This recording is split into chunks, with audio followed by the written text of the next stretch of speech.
कितने लोग तो मोहन लाल हैं, जहाँ जाते वहीं मोहित हो जाते, रास्ता चलते मोहित होते। उनका नाम ही है मोहन लाल। कितनी स्त्रियां मोहिनी हैं, सब जगह मोहित हो जाते। और जितना ज़्यादा तुम मोहित होगे, जितना ज़्यादा तुम मोह करोगे, उतना ज़्यादा दुख पाओगे। इस संसार में ऐसे रहना सीखो जैसे जल में कमल रहता। जल में कमल, जड़ तो उसकी कीचड़ में है, तना जल में है, लेकिन कमल का फूल न कीचड़ में है न जल में है, जल से अलग है, बिलग है, पृथक है। इस माया रूपी कीचड़ में तुम्हारा जन्म हुआ और जीवन रूपी तना ये मोह रूपी जल में है, लेकिन आपका ये जीवन माया और मोह के कीचड़ से, जल से बिलग रहना चाहिए हमेशा, फिर खुश रहोगे तुम। ममता तू न गई मेरे मन से, ममता बहुत कठिन है। न गई मेरे मन से, ममता तू न गई मेरे मन से,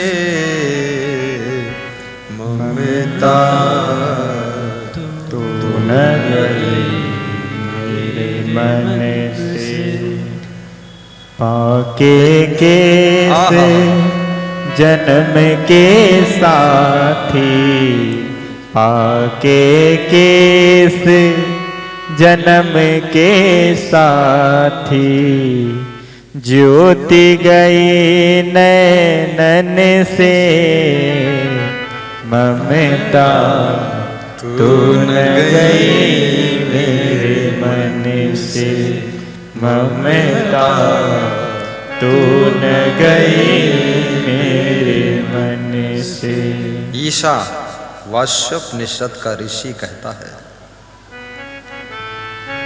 ईशा वाष्यम इदम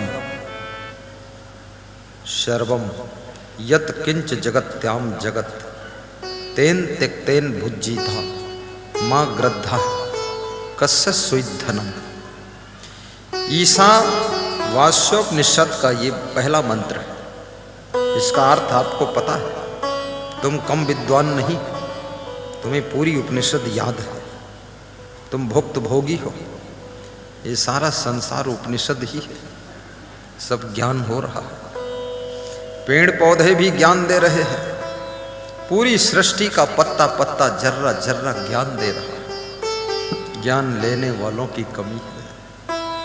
सृष्टि का एक एक कण ज्ञान बरसा रहा है।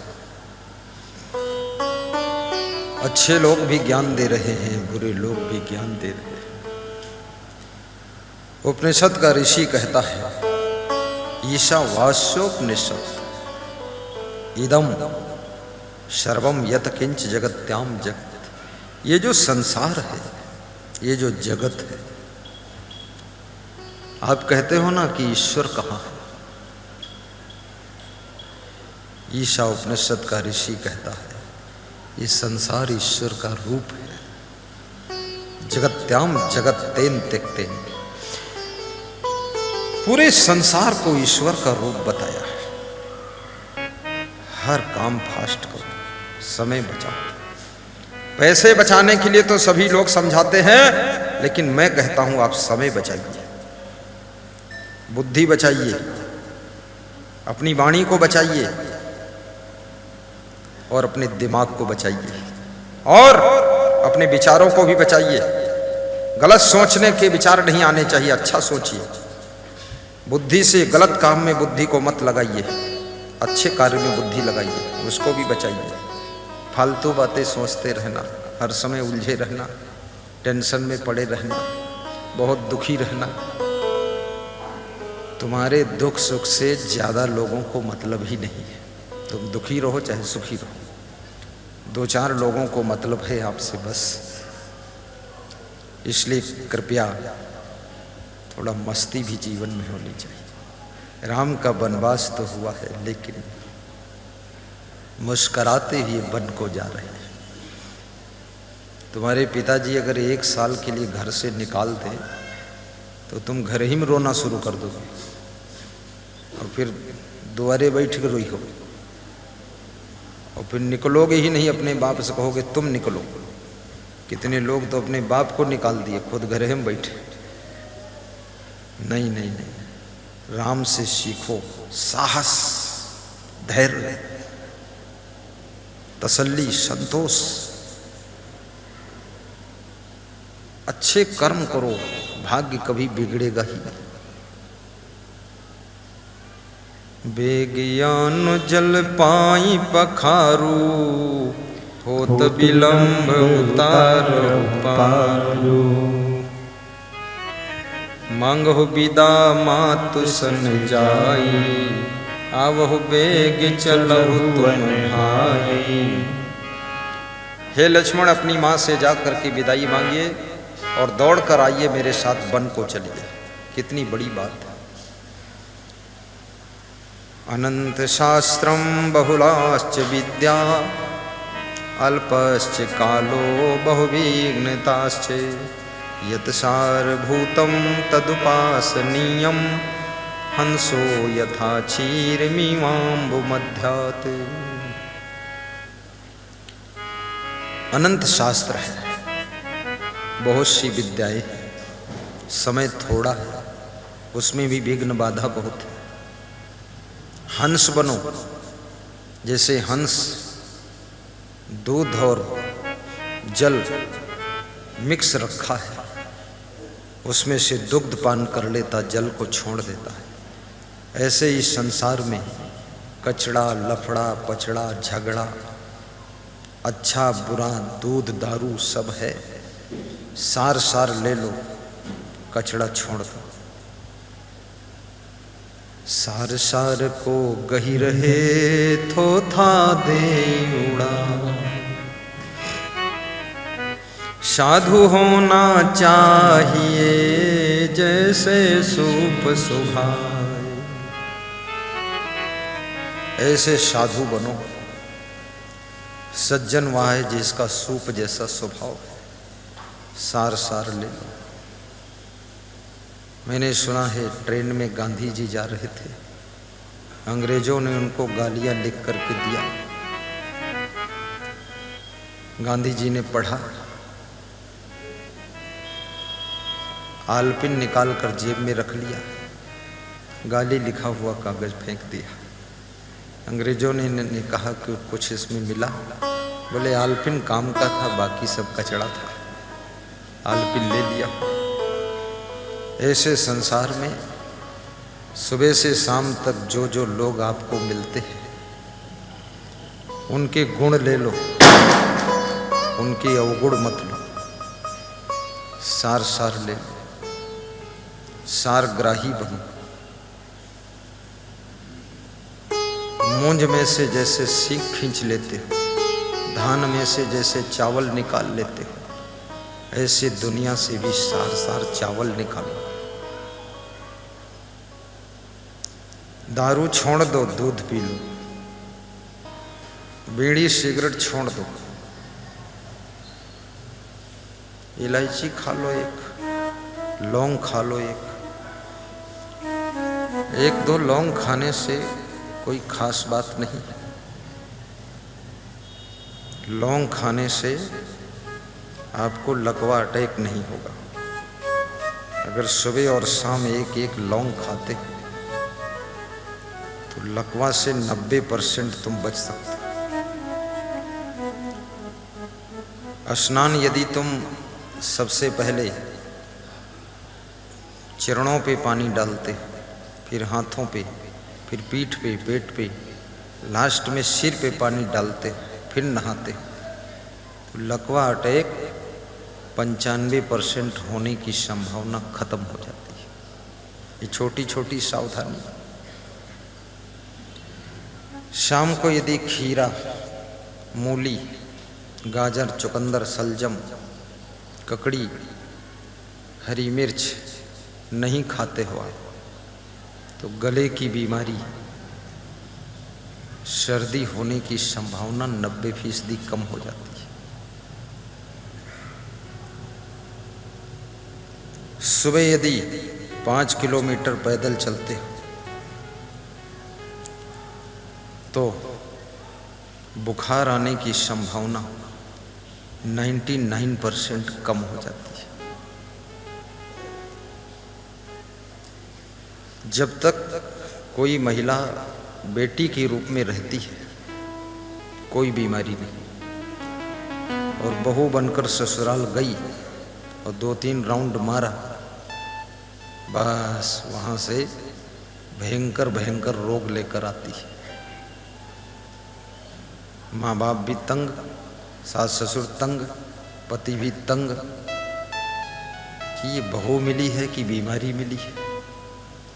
उसके रोया रोया में दर्द है, कहीं बताती कमर दर्द है, कहीं बताती है पेट में दर्द है, कहीं बताती है सिर में दर्द है, कहीं बतावत है खोपड़ी के बाल में दर्द है।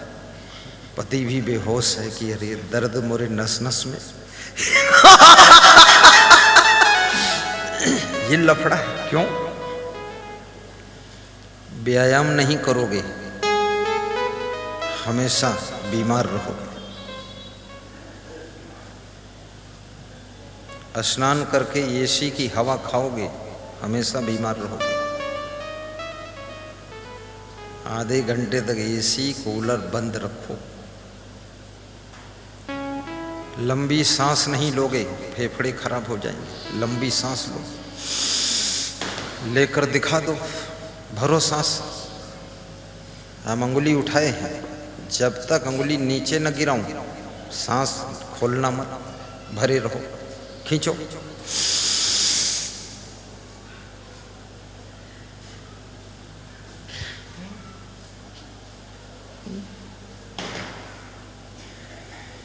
बहुत दम घुट गए बहुत सोचत है मार रही है का बात है। सांस 50 सेकंड सांस रुक जाए, समझ लो फेफड़े कंप्लीट।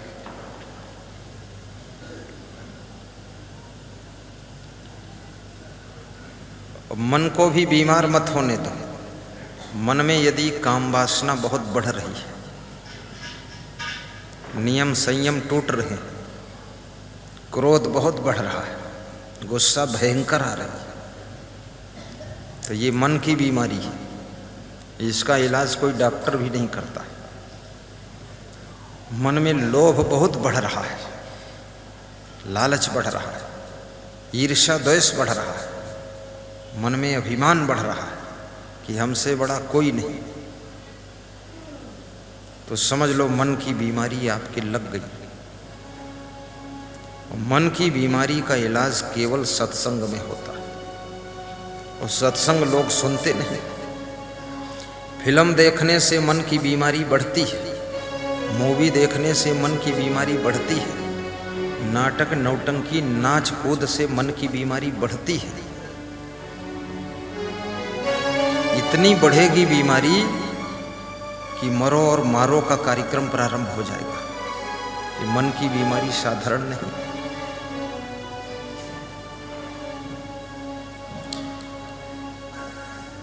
खूब धनवान बनो, कोई बुरा नहीं। खूब गाड़ियां रखो, कोई बुरा नहीं, जितनी जरूरत उतनी रखो। खूब सुंदर मकान बनाओ, कोई बुरा नहीं। बिजनेस बहुत लंबा चौड़ा करो, बहुत अच्छी बात, लेकिन मन में बीमारी मत आने दो। काम, क्रोध, लोभ, मोह, ईर्ष्या, द्वेष, अहंकार, यही मन की बीमारी है। इनको निकालना है।